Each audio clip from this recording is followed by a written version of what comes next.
Have you heard of VTubers or virtual YouTubers? No? It is something that you will get to know now.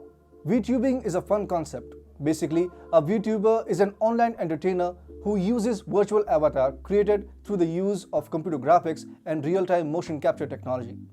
So, it could be an animated doll, for example, and the viewer feels as if the animated character is speaking to him. But it is really a hidden content creator who makes the video. VTubing took off in Japan in the mid-2010s and is popular across the world today. Interesting, right? You might be thinking why TFI Global News geopolitical analysis platform is talking about VTubing. Well, VTubing is becoming popular in China, and it could become the weapon that Chinese youth use to evade Jinping's powerful censors. Stay tuned to know how. Hi and welcome to TFI Global, the foreign affairs and geopolitical analysis arm of the TFI Media Group.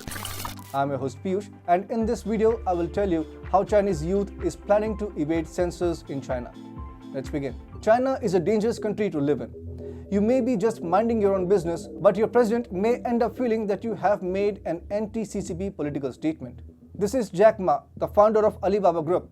He was simply managing his business empire when suddenly Xi Jinping perceived him as a threat and ended up hauling him over the coals. So, if you show your face in China, you are in danger. The country has a crazy president who doesn't even spare his own partymen. So critics and businessmen are always at risk of being censored by Xi Jinping. This is why the Chinese internet users are increasingly using virtual avatars to evade CCP, and this could very well pave the way for an online revolution against Xi Jinping. Virtual YouTubers don't exist in China because, like all other social media apps, YouTube is also banned in China. But Chinese internet users love virtual avatars. Virtual hosts are being used to sell cosmetic, skincare products, and other goods on e-commerce websites. The attractive virtual avatars and hosts tempt users and buyers into buying goods on e-commerce websites. The industry is huge. Cheng Weizong, the founder of Chinese startup, said virtual hosts will become more popular because relying too much on influencers isn't sustainable. Cheng added, the market is huge. You may think that such AI-generated animations lack personal touch, but it does the job for Chinese e-commerce websites. Hiring social media influencers for live streaming retail sales is quite an expensive affair in China. Influencers demand high commissions of up to 40% of live stream sales, apart from daily service fees running as high as $78,000 in some cases.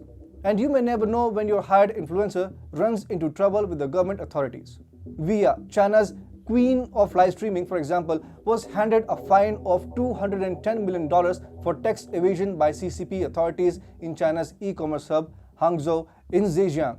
In fact, China's live stream celebrities are already running out of business as virtual avatars take over. The advantage of virtual avatars is that they don't have an identity. CCP authorities can't identify someone and say, let's punish him or put him in a detention camp. And this is what makes virtual avatars a possible tool to take on the CCP.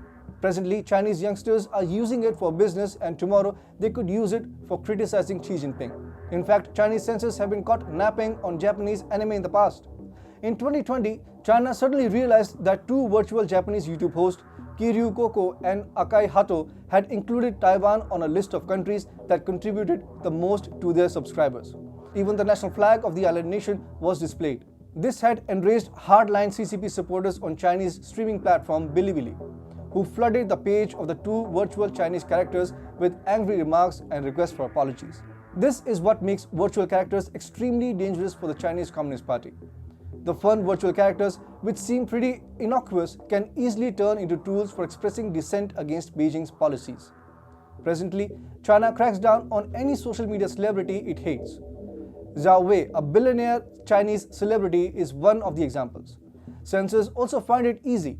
They are given one personality to target, and the CCP censors make it a point to delete their personality from the Chinese internet. But you can't do this to animated characters. You cannot punish non-living animated characters, and it also becomes a tough task for censors to crack down on anti-CCP animated characters. Imagine thousands of anti-CCP animated characters scattered all over the Chinese internet. Even if the censors delete some of these characters, new characters can pop up quite easily and start exposing CCP all over again. Virtual avatars can therefore prove to be a monster of sorts for the CCP. They are already running Chinese businesses, and soon they could turn into an uncontrollable revolution of sorts with an aim to take down Xi Jinping's evil regime.